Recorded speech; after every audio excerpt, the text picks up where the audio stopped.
Hello everybody, welcome back to Killer Film Reviews for the first time in a while. I do apologize for the lack of uploads over the last couple of weeks. I've been dealing with a lot of stuff in my life. The film that I'll be reviewing today is Bury My Heart at Wounded Knee, a more serious film that focuses on the convergence of Charles Eastman, Sitting Bull, and Senator Henry Dawes.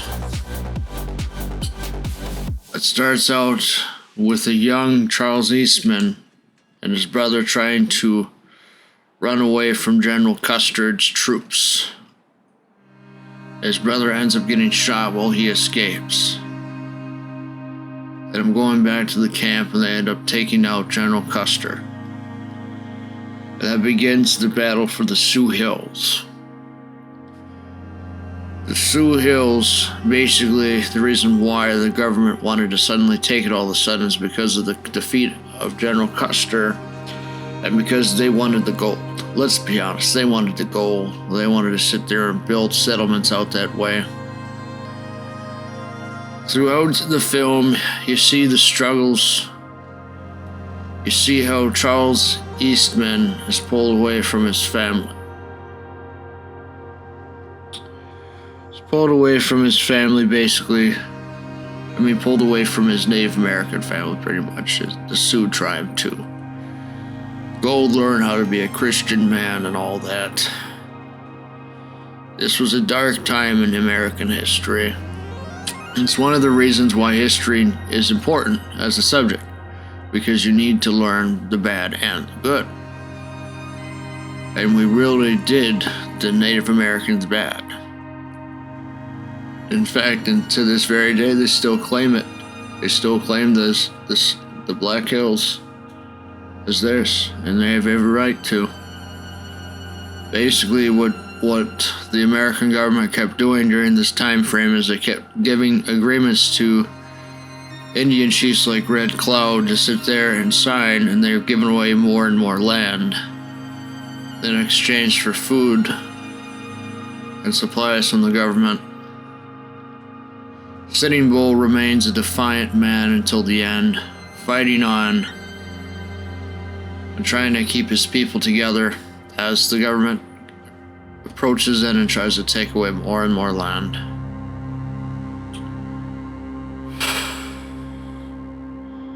Senator Henry Dawes does try to do his best, but you can obviously see his slant more towards the American government more than the Native American. Charles Eastman is indoctrinated into American culture, in a sense, forced to take on an American name, a Christian name at that.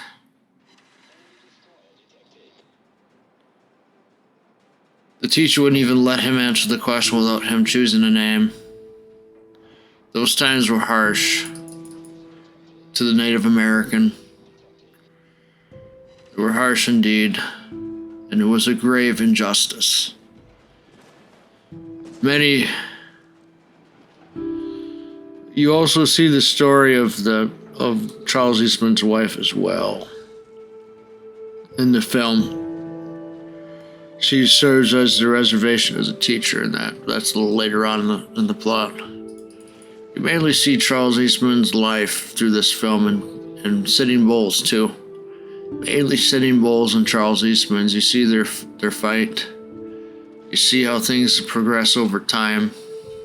I want to say it covers a period of about 10 years. I want to say you see Sitting Bull lose his first. Sitting Bull has to leave America and go to Canada, and then he's eventually forced out of Canada. Not exactly forced out, but his people are struggling up there, and then they eventually have to come back because it's just too harsh of living conditions up there, and his people are dying and they're having to leave. His people go hunt down horses or whatever, and they get in trouble, and then they're told to leave. Then he has to come back to the reservation. He still maintains his pride and he tries to sit there and do what he can, but he's mocked by the white man who thinks that they're superior to him just because their skin color is different. They call the Indian savage. They call them savages when they're not. And they have their own living, breathing culture.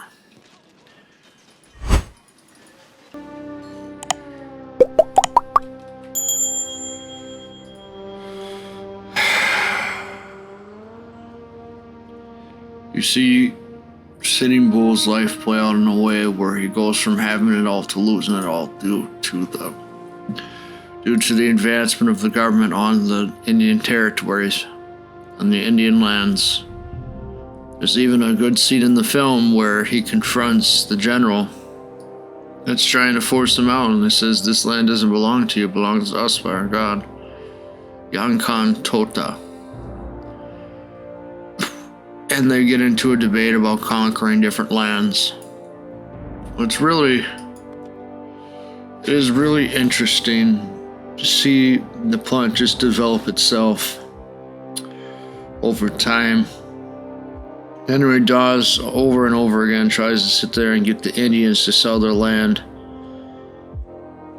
Red Cloud goes along with so many of the agreements while he's slowly losing his sight. There's even a point in the film where Sitting Bull makes a pretty comment about Red Cloud, about him being like a used woman, pretty much. Not getting into further details on that.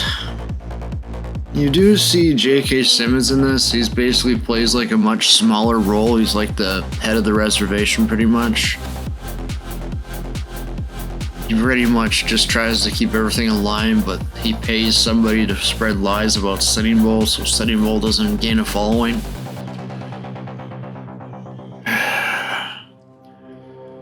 Basically try to paint Sitting Bull as this revolutionary.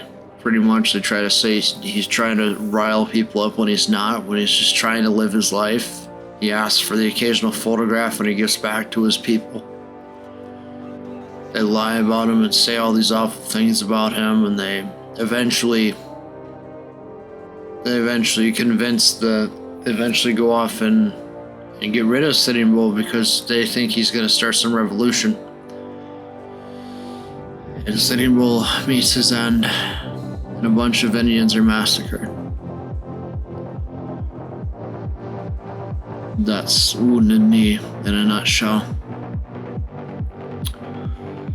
This entire film just speaks to the soul of America. It speaks to the soul of it on our dark, dark history. And how we've taken so much from the people that lived here before us. So many people will have pride and won't admit the mistakes we made in our past. There was a Supreme Court case to decide whether to give the land back, and all the Native Americans got was just cash monetary compensation. That was that. See, even I struggle to sit there and get that word Indians out of my vocabulary. Native Americans is a more appropriate term to use. Many tribes today do run casinos, but the conditions on the reservations remain poor in some cases. Many cases throughout the states, poor reservations still remain, and there's more that needs to be done. Life needs to improve for the Native American. Overall, because they were forced to give up their very way of life. I know about the ceremony which did nothing. I know all about that. That was ridiculous that they were even fired upon for even being in that.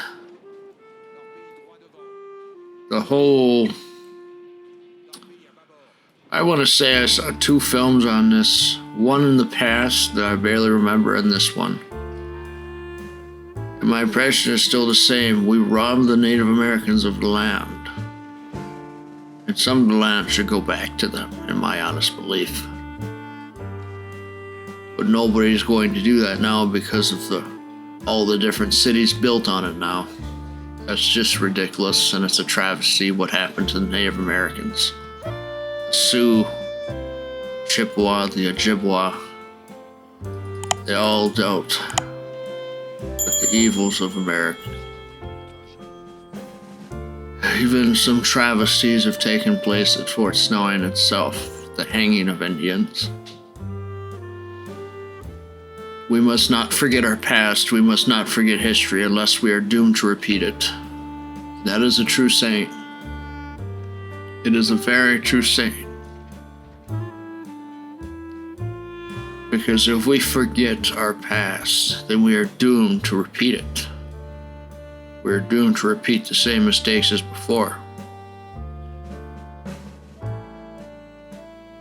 We have conflicts going on overseas right now, and the very threat of possible war, possible expansion of war. And we need to realize that these things can happen, and that if it does happen and if war does break out, we are ill prepared in these current times. In the same way, a culture was destroyed and a way of life was destroyed because of the actions of Americans at that time in history, the American government specifically.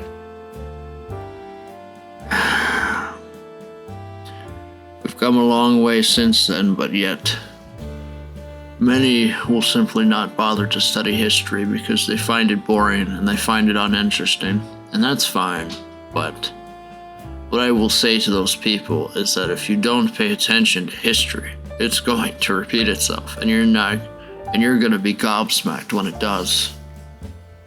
That's my take on it. The whole film, I would rate it as an 8 out of 10. I feel like they could have spent more time on the aftermath of everything instead of just leaving it as an end credit thing. I think that everybody should watch this film at some point. Bury my heart at Wounded Knee.